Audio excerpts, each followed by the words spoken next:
Hey now, ladies and gentlemen. Hey now, hey now, hey now, hey now, and a hey now, and a hey now. Welcome to a brand new edition of the Line, Tuesday edition, as we keep this week rolling along. We're halfway through the week already. That's right, because tomorrow's the last day. Tomorrow's our Fun King Friday, and I'm going to just do a Fun King Friday tomorrow. I don't even care. Ooh, Friday on a Wednesday. Friday on a Wednesday, baby. Glad to be here. Glad I survived yesterday. I didn't think I was gonna make it. Man, I went home and I just boom, I was out like a light. And so feeling a little bit better today, but I feel like I got some sort of sickness coming on me again. Maybe it's this weather or something. I don't know what it is. Oh, this weather's messed with me. I'm telling you. It's like maybe it's just sinuses or something. But That's what I got. I just got this. I feel like my head is just stuffed all up. yeah. Well, I got a scratchy throat. My stomach feels like it's messed up. I got a lot of things going on, which it's fine. We all got problems, right? Don't we all have problems? We'll get over it, man. We'll get over it. We'll absolutely get over it. I hope my stomach problems are not from I cooked stuffed peppers last night, which I was actually in the middle of cooking them Sunday night because I usually cook for the family on Sunday night, and then we had to go to the emergency room, so I had to take my ingredients that I had prepared and store them away, put them in the fridge, and then I was able to resume last night, and they turned out good, man. And somebody was asking for the recipe on social media. I'll just go ahead and tell you here. All right. So what you do is you take, however many of these bell peppers you want. I usually do 8 and always have plenty of leftovers. You get your 8 bell peppers. You cut the tops off of them and pull the guts out, get all the seeds out and everything. And any excess that's inside of it, you can cut that out or pull it out. You boil them until they're kind of soft, and then you put them in a glass baking tray thing, whatever you call it. And then at that point, you go and you get like a pound of ground beef and a pound of sausage, like Tennessee Pride, Dean's mild sausage or whatever. And then you chop up like a half an onion, and you throw all that in a skillet, and you cook it all at the same time. And then you, what do you do after that? Oh, you cook some, I feel like Richard Dixon. You cook some rice. You take like one of those bags of Spanish or Mexican rice. You can just pour a couple cups of water in it and heat it up in the microwave and cook it that way. Do that, and then once you got your meat cooked and you've drained the grease, you throw your rice in there. You can mix all that up. And what I do, because I've always got bacon on standby, like cooked bacon, I will take that cooked bacon and I'll chop it up into little pieces and I'll throw it in there as well. And some cilantro that I cut up, I'll take that and put that in there. So it basically had beef, sausage, Spanish rice, cilantro, and bacon in it. Oh, and you need to throw in a can of Rotel. I usually use the hot Rotel with the habaneros. Put a can of Rotel in there, mix it all together, and then once you got that done, you take it and you stuff your peppers with it, and then you top it with a mozzarella cheese, shredded mozzarella. Stick it in the oven. Wait for the cheese to melt because everything else is cooked. Right. Pull it you're out, just warming it up. and then boom, that's what you got. I like it. It was good. It was good. Also, I burnt my finger on the stove the oven last night. Second time I've done that in days. Actually, the exact same spot. I did it in the exact same spot that I burnt my other finger. There's like a freaking hole in my finger based on the last one, and then the new one. I got a Band-Aid on it. First one, it was a grease burn. I was pulling. I normally cook bacon in a cast iron skillet, which is kind of deep, you know. Sure.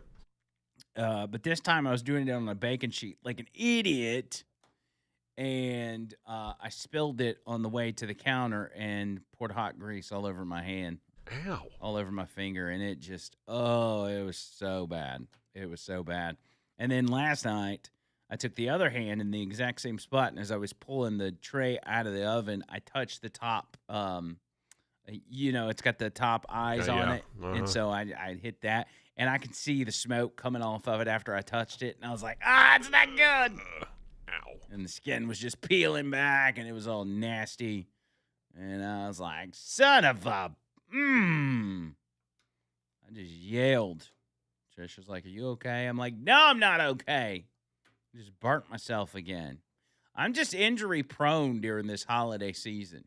Whether it's getting sick or hurting myself, I've done a lot of that just over the past 2 or 3 weeks. And I don't know what it is. If I've got bad luck or what's going on. But it's wearing me out, man. I can't live life like this. I can't do it. I got to turn it around. We got to turn it around in 2026, guys. That's what we're doing. We're turning it around. We're turning the page. Remember when Tim Walz's wife, what was her name? She got up on stage and she was like, we're going to turn the page on Donald Trump. And we did. Right into the White House. Right into the White House. She said, turn the page. And she did this big motion with her hand, like she's turning a big page. And she goes, what else does that look like? It looks like, bye-bye, Donald Trump.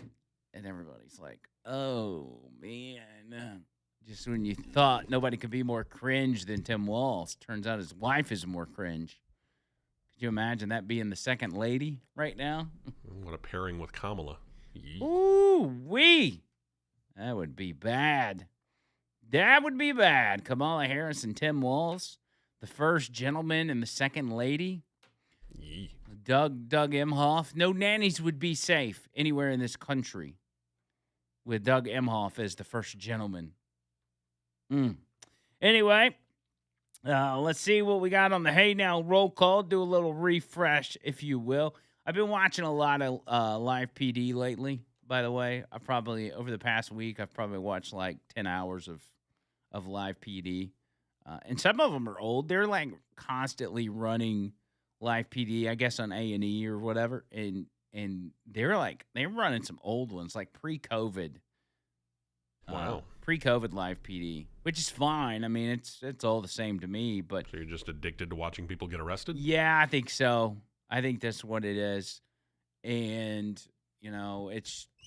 there's something about it.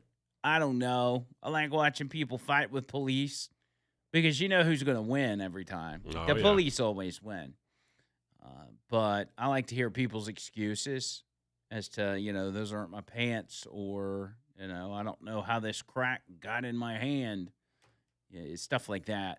It's very entertaining to me. I like it. I just don't like how live PD will constantly interrupt. Like, I want to keep watching whatever pursuit or whatever arrest I'm watching. I want to see how it plays out. But instead, they'll be like, back in the live PD studio, let's go over to Bloomingdale, South Carolina, and see what's going on there. It's like, no, can we go back to Oklahoma and see how that ended? They just go back and forth, and it drives me nuts. All right, Hey Now roll call. Let's see what we got today. Early birds. No more early birds. My goodness. It's 2 days in a row, isn't it? Yeah, y'all have got it figured out, man. You've decided that you no longer want to get in early, that you're going to which tells me people aren't trying as hard. That's what that means. That doesn't mean that people are getting better at it. That means just some people have given up. And maybe it's because of the holidays. People may be taking a break from news and everything else, which, we always say, like, there's not a lot going on this time of year. But when we get next week, it's going to get kicked into high gear, especially with Donald Trump running the ship. So, number one on today's Hey Now roll call. What was once an unbeatable defending champion, but now has the belt once again. None other than Peyton Henao. Wow, Peyton back in the mix. Look at that, man. Look at that. Morgan, number 2. Jay at number 3, who says, hey, now it's still cold outside. It is brutal outside. Takes a lot for me to put a jacket on. But let me tell you, boy, I put a jacket on today. And then tomorrow, low's 26, low 33 Thursday.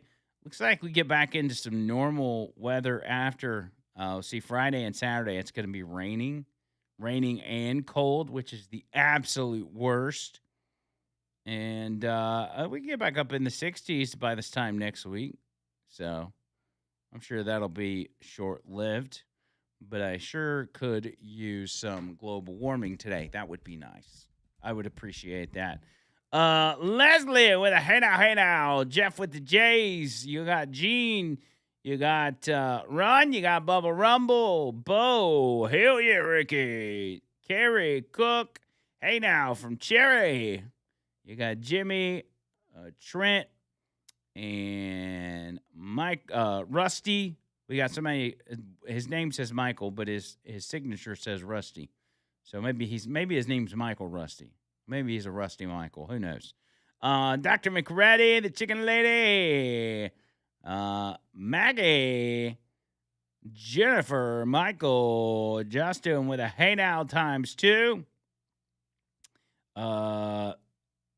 Justin says, the guy at the bank heard your show on my radio over the speaker and says he listens to y'all too. Look at that. Isn't that nice?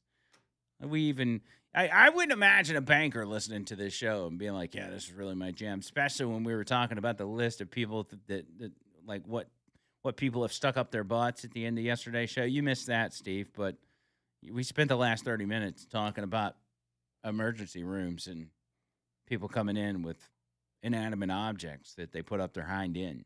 I couldn't imagine a banker listening to that. Just didn't seem. I don't know. It depends on the banker. Yeah, I guess it does depend on the banker. I know sometimes when I go to the pharmacy, I get a hey now. Where else? The grocery store, I get hey nows there.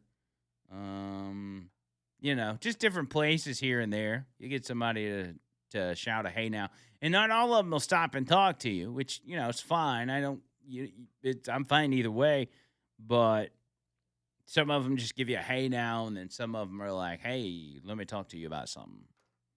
It could be whatever. Could be just to say, hey, I like the show, whatever. Kevin with a hey now, Jesse with a hey now, Kevin with a hey now. And lots of others. Okay, Peyton has put in his song. That's good. Look how astute he is. Good job, buddy. All right, so let's do that. Let's take this break. Come back on the other side. We got a lot to get to because I BS'd my way through yesterday's show. So I'm actually going to give you some newsy stuff when we get back on the other side.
205-545-9950. Scott says, hope you got rested up and hope Trish is better. Yeah, she went back to work yesterday as well. I think she's feeling a little bit better.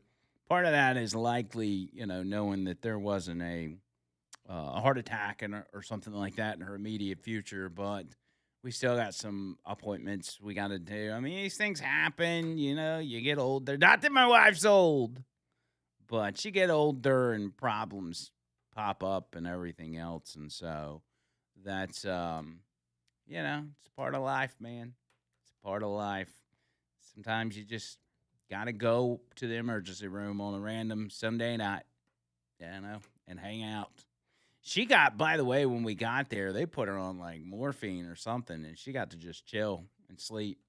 And I'm sitting there in the room because we're in a regular room, like just with a couple chairs and then the hospital bed. And she's out. She's out for like an hour. And at that point, it's like midnight. I'm like, I might just go to the car and fall asleep to Red Eye Radio or something, which I did. And truth be told, that seat in your car is probably more comfortable than the one in the hospital room. Oh, yeah, because it was just one of those hard seats. Like, what I was doing is I was just kind of slouched over with my elbows on my knees and my head in my hands, and then my elbow would constantly slip off my knee, and so I'd like almost fall out of the chair every 5 minutes, and my arms would be numb, and I'd wake up and be like, oh my God, am I having a stroke? And it's like, no, your arm's asleep, And so I did. I went out to the car, which, I don't necessarily know that the car was that comfortable to sleep in either. I thought about it, and I'm like, man, people that live in their car have got a new respect for them, Because a lot of people have been at that point in their life where they had to sleep in their car, and if you got to do it, you got to do it. But that can't be easy, man. I wouldn't think. And so I went out there, and within like 45 minutes, she was knocking on the window, which initially she couldn't wake me up. She started banging on the window. She's like, I'm done. Let's go home. And so she woke me up. What was I listening? Because I don't ever listen to Red Eye Radio. But I got to hear it for the first time in probably months or years. And the host was somebody from WTN. Dan Mandis, the morning guy. Is that the morning guy? Yeah, he's the morning guy up there. So how does he make that work? Like if he's got to be on in the morning, how is he on radio all night? I'm not really sure. Unless he was off at WTN? Maybe he was, or maybe he's just doing a really, really long day. That's crazy. I couldn't do that. I couldn't. Because how long, if you fill in on Red Eye Radio, which Murphy's done before. Yes, he has. How long is that show? It's 5 hours, but I want to say at least one of those hours is pre-recorded. Oh. So I think you probably end up doing 4 hours, and then they just take the first hour and play it again in the last hour. Oh, okay. I was thinking it was like a 6 hour because I listen to it every morning on the way in because I'm checking to make sure that the radio station hasn't got any problems. Otherwise, I need to get hold of the engineering and all that. Right. So, yeah, I listen to it pretty much every morning on the way in. So are you hearing the first hour replay? I think Is that so, what you're yeah. hearing? I think so. Okay. That's interesting. So if someone were to do that show, they would start at midnight? When does it start? I think it would, for us, midnight. I would think 11 p.m. 11 p.m. our for time. Eastern time, Oh, wait, 11 p.m. Eastern time or 11 p.m. our time? Or 1, let me think. No, probably that would be 1 a.m. Eastern. So it starts here at midnight. Starts here at midnight, yeah. And then that person that's doing the show goes till 4 a.m. First hour replays at 5 a.m. Yeah, I think so. And then the morning show hits. So if the dude in Nashville did 12, because they're on the same time zone as us. Yeah. 12 to 4, then for an hour, he's got an hour break, and then he's doing another 4 hours, assuming that he worked on Monday. Yeah, that's an assumption that I don't know. Maybe he's got 1, maybe he's got 2, which he probably just goes back into his office and then takes a nap and then comes in and does the morning show. Oh, that's brutal, man. Brutal, doing 8 hours of radio. I couldn't do it these days. 4 hours of radio ain't that easy, and you know that. Oh, no, it's not. It's actually kind of tough. But I remember one time I did 12 hours of radio, and it was during the 2014 blizzard we had. Oh yeah, Everybody got trapped, and I was working at WDNG over in Anniston, and by the way, I think I had a dream that I got to go into that building and look around. Which you've been up there more recent than I have. I'm up there every Saturday morning doing my racing show. I need to pick a Saturday morning where you let me in there just so I can go look around and sure, come on, scope it out, because it's been so long since I've been there. But anyway, it was 2014. Was at that station. We knew there was some snow coming, and when it started coming down hard, everybody was like, "We're getting out of here because I got to get home." And you got left? Well, I was, I didn't have anything to do. So it was like me and the news guy. And I was like, well, let's just stick around and we'll do a little bit of weather coverage until this thing's over. Little did we know it wasn't going to be over anytime soon. We went 12 hours straight live on the radio, no commercials. We were the only radio station in town that was given live coverage. We had people driving up in like monster trucks with buckets of chicken and beer and everything else. It was a whole thing, man. Actually turned into a party. Yeah, I did. It was one hell of a party, baby.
Jay says, me and the wife love watching Live PD. She is a substance abuse counselor and works closely with police.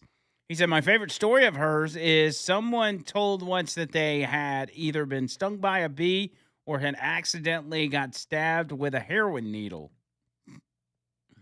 Yeah. One would think that there would be a way to get that distinction, you know? Yeah. Well, I failed that drug test because I accidentally did heroin. Some homeless guy stabbed me with his heroin needle. That's pretty good. Sure he did. Justin says, I'm probably your only Democrat listener. They won't let us pick a party leader, so I'm just going to support Trump out of spite. MAGA. There you go. There you go. Whatever it takes. That's what I like to hear. And Leslie said, I sent my husband to work while I waited to be transported from the ER to the hospital, which sounds a lot like Trish, because when we went, she was like, you can just, if you just want to go home and go to bed, I can figure out how to get home, or I can call you to come pick me up. And I was like, I'm not doing that. She's like, no, I'm serious. I'm not leaving you at the ER by yourself, buddy. Can't do that. She wouldn't do it to me. She'd be there the whole daggum time. She'd be working. She'd go to work the next day from the hospital. So, but she got some good sleep while she was there, and that was good. I was a little jealous. I was kind of thinking, wonder if I could swap out this IV just for like 5 minutes and get me some of that. Just a little bit. Just a little bit. I almost passed out, though, when they started running the IV, doing the needle. Yeah, not fun. Oh, dude, I can't handle it. And they started talking about it, and he was like, well, you're going to have a big sting, and I'm going to have to move it a little bit, and blah, blah, blah. I'm like, oh, stop. Because I had my head down, but, like, he was talking about it. I was like, quit talking about it. Just do it. I didn't want to hear about the moving the needle and all this other crap. Come on, man. Tell me how you made the cookies. Just make them. Yeah, dude. I don't. Stop, dude. Stop it. Anyway, if you want to get in on the show, 205-545-9950, 545-9950. We found out yesterday that the U.S., our brave and wonderful military at the direction of our brave and wonderful Secretary of War, Pete Hegseth, has destroyed the 30th Venezuelan drug boat in the Eastern Pacific just days after the first land strike. 30 boats, man. I've been keeping up with this because I like the numbers on this. 30 boats so far that we've blown out of the water. And remember yesterday, Trump announced that we had, I guess, blown up some boats that were not yet deployed. They were in port. So technically, I guess it was a land strike on Venezuela. And normally, when a country is hit with a land strike from an opposing country, that is usually the beginning of war, right? That's the signal that, hey, it's popping off now. It's no longer patty cake. We're doing this. And what did you hear from Venezuela? Nothing. You didn't hear anything from them. No declaration of war. No declaration of war from Trump. Just, hey, quit sending the boats over here, cuz. Because we're going to keep applying the heat. Now we've got our military, our planes stationed just next door in Trinidad, just mere kilometers away from the Venezuelan mainland. And it's essentially, at this point, it's surrounded on that side of the country. You got nowhere to go. And so Maduro is going to be making a decision here very soon. It says this is the first strike against a boat since last Monday when U.S. forces obliterated an apparent semi-submersible low-profile vessel engaged in narco-trafficking operations, killing one drug smuggler.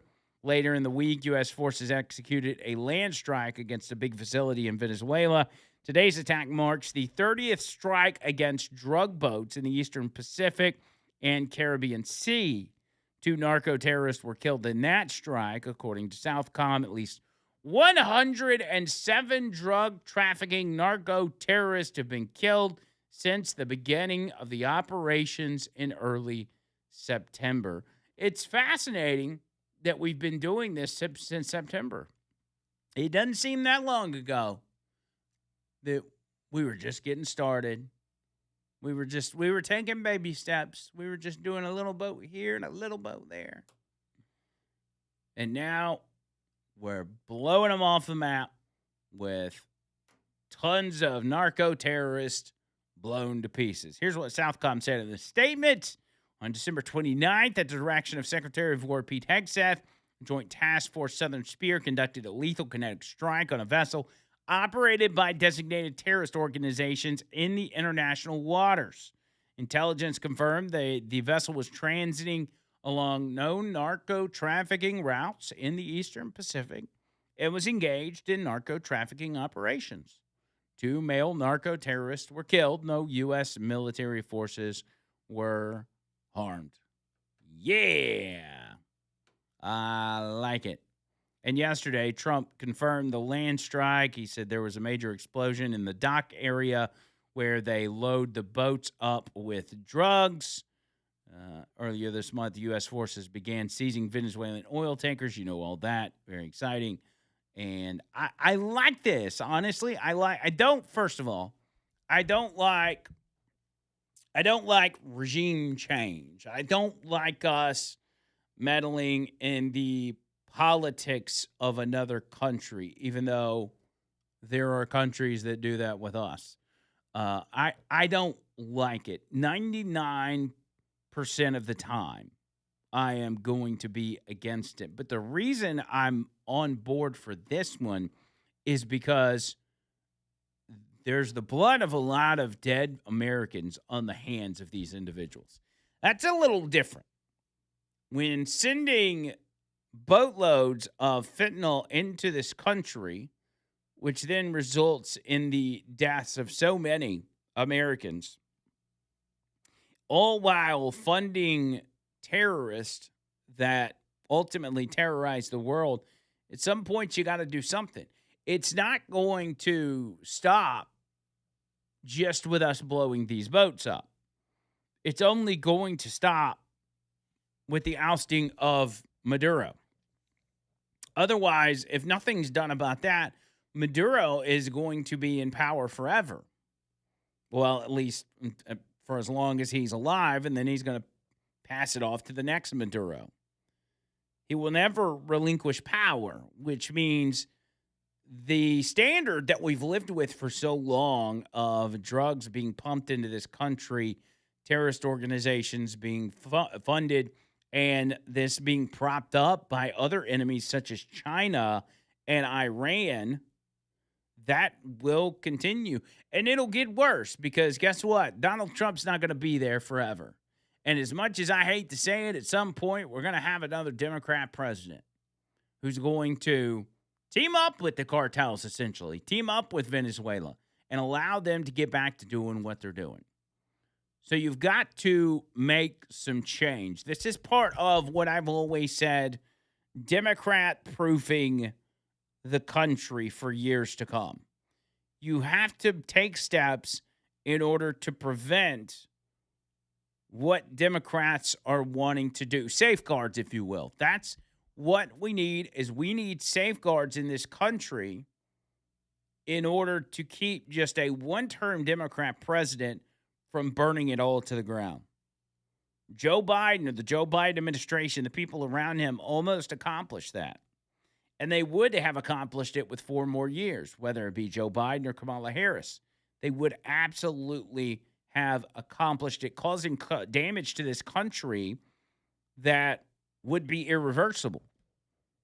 Thank goodness we saved the day and elected Donald Trump. No matter what you feel about him, even if you don't like Donald Trump, you have to admit that 4 more years of Kamala Harris or the Joe Biden regime would have destroyed this country in a way that we wouldn't recover from.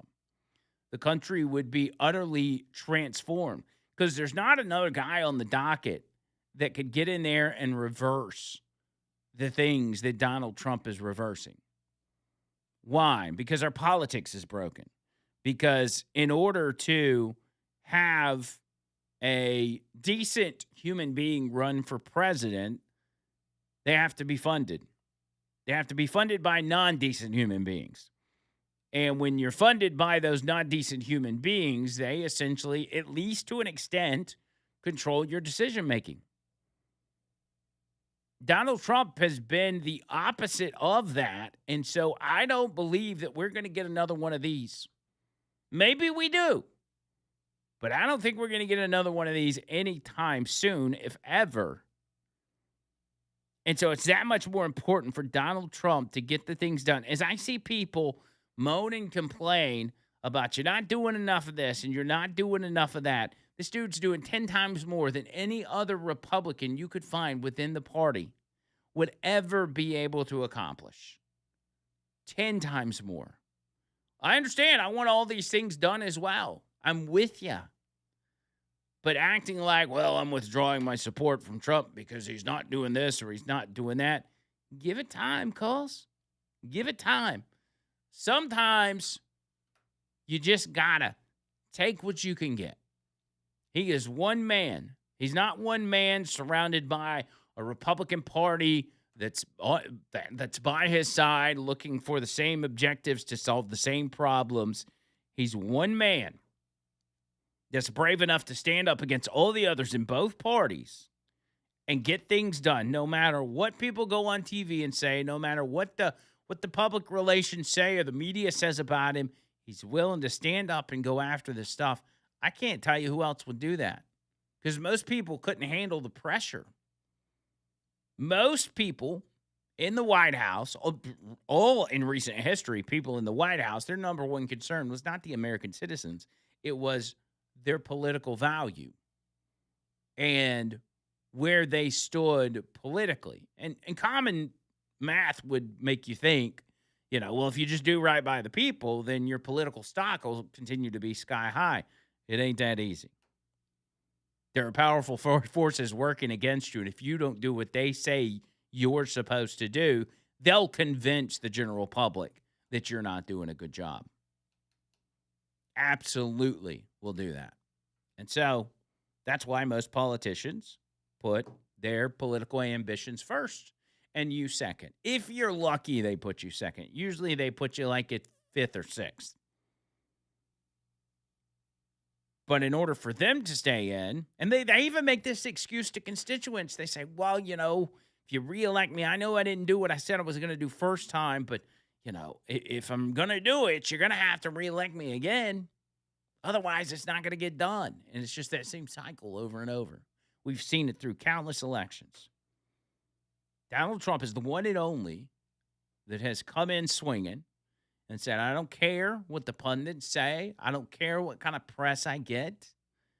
I don't care if they smear me with mudslinging and everything. I don't care. I don't care if the people within my party like it. I don't care if some of my most loyal supporters from years past, like Marjorie Taylor Greene, likes it. I don't care. I'm doing what I think's right. So as I've said, no matter if what Donald Trump does with his policy decisions or whatever else, no matter if they're right or wrong, the one consistent thing is that he is doing what he believes is right. Not because somebody else believes it's right, not because somebody else is going to benefit from it, but what he believes is right for the American people. Will he always get it right? No, probably not. But is he doing it because he only believes it's the right thing to do for America? Absolutely 100%. Nobody will ever be able to deny that.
So have you been seeing these videos of, is his name Tyler Chase, child actor from a Nickelodeon show called Ned's Declassified?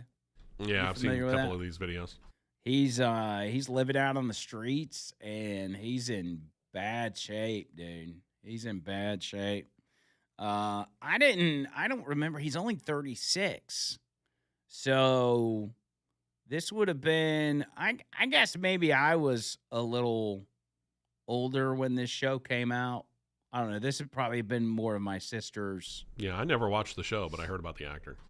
Yeah, this would probably be my sister. She was born in 96. So I guess this is maybe like mid-90s kind of Nickelodeon show or whatever. And I keep seeing these videos pop up of him living out on the streets, and he's out there smoking crack and being homeless and all that kind of stuff, and it's looking rough. People started noticing him, and they started videoing him and stuff, and it went viral. You've seen things like this in the past where certain celebrities, or sports players that were big at one point are now all of a sudden homeless, and they're riddled with drug addiction and everything else. It says that Tyler Chase is back sleeping. This is according to TMZ. Back sleeping on the streets of Riverside. I guess this is out in California. And there's nothing police can do to help the former child actor because of California laws. Police department said that the actor is desperately in need of long-term care, but the penal laws prevent cops from forcing Tyler into a mental health or substance abuse treatment facility. So, essentially, with the laws, and that's what's amazing as well, is that with California laws and their concentration on ending homelessness in that state and in some of those cities, and yet they've created a system to where it perpetually keeps these people homeless instead of just saying, hey, here's the deal. You've got to, because, I mean, even if you had something on the books where, you either get into some sort of long-term treatment or you go to jail, the guy's probably safer in jail than out there roaming the streets and smoking meth or whatever he's doing. I'm looking at a picture. It definitely looks like he's smoking meth or crack, but that dude's in bad shape, man. Hate to see it. But so what happens with liberalism, with Democrat-run cities and Democrat-run states? They claim that they have good intentions for a particular issue, and they always make that issue worse. It never fails. Whatever they claim to be, whatever issue it is they claim to be tackling, they will tackle it in the worst ways possible and accelerate the issue and just make it 10 times worse. They do it every time. On every single issue you can think of, they make it worse. Earnest Financial, bringing you this part of the show. RetireWithEarnest.com. RetireWithEarnest.com. David Ernest and his guys, man. It's with it being a new year, later this week, you've got a lot of ambitions as to what you're going to do this year and how you're going to handle yourself. Maybe it's, typically you think, okay, new year, new me, I'm going to get in shape. A lot of people go that route. It's kind of the stereotypical New Year's resolution. But some people say, you know what, in this new year, I'm going to do better with my finances. I'm going to make sure I do better with my money. I'm going to budget. I'm not going to sit here and just blow money on stuff that I don't need. I'm not going to sit here and spend money 3 and 4 times a week on DoorDash or whatever it is. I'm going to be responsible this year. And this is one of the ways you can be responsible with your money. If you're 55 or older and you've got over $50K in your retirement, this is going to be one of the smartest moves you can make. What it's going to do is it's going to protect your retirement and help you Make sure it's there when you retire. Now, obviously, all of your retirement's not going to disappear, but you never know what's going to happen. A big chunk of it could. And if you've got this in place, if you call David Ernest and let him work his magic, you can then rest easy knowing that your retirement's not only going to be there, but it's going to be more than you ever expected it would be, which will make hanging it up at your job a lot easier. You're going to feel real good at that retirement party if you call David Ernest and let him know what you got going on and get all that worked out. He can get you safe, secure, and make your money grow. And all the while, it costs you nothing. Nothing at all. They don't get their fees from you. They get them elsewhere. That's how they make a living. But they don't make money off you. No sirree. You just got to call them. Let them know Andrew McClain sent you. 833-596-7233. That's 833-596-7233. Online, retirewithernest.com. Make sure you tell them your boy Andrew McClain sent you. Who's also some of the famous people that ended up homeless that you can recall, Steve? I've probably got a list here. I was about to say there's got to be a list of them somewhere. I'm trying to think of that one basketball player let's see, many famous figures from legends like Ella Fitzgerald and Steve Harvey to modern stars like, well, Halle Berry and Shania Twain experienced homelessness before or during their rise to fame. No, that's not what I'm asking. I'm asking who became homeless after. Let's see. Once Lois Lane in the Superman movies, Margaret Kidder was found wandering the streets after a long battle with mental illness. That's from the old ones. Sugar Ray Williams, once an NBA superstar, was found sleeping out of his Buick in 2010. Sugar Ray Williams. Academy Award winner Bobby Driscoll was famous as a child but died penniless at 31 in an abandoned building. Iran the Blade Barkley amassed $5 million from his boxing career before he ended up homeless. After a couple of arrests followed by hospitalization, actress Natasha Lyonne found herself living in the streets.